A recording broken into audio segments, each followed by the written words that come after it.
სამელიორაციო ინფრასტრუქტურულ პროექტებზე მუშაობა გრძელდება ქვეყნის მასშტაბით. ქალაქ ლაგოდეხში მაგისტრალური სარწყავი არხის დაახლოებით კილომეტრიანი მონაკვეთი რკინაბეტონით მოპირკეთ და მოეწყო ჩამქრობი ჭები, აშენდა საფეხმავლო და საავტომობილო ხიდები.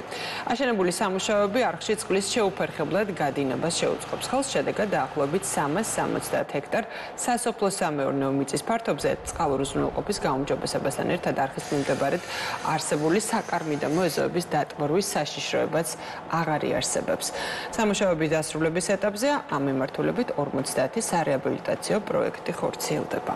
დაახლოებით 1 კილომეტრიანი მონაკვეთის მოპირკეთება განხორციელდა რკინაბეტონით, ასევე მოეწყო 28 გადასასვლელი, აქედან 18 სამანქანე გადასასვლელი და ხოლო 10 საფეხმავლო გადასასვლელი.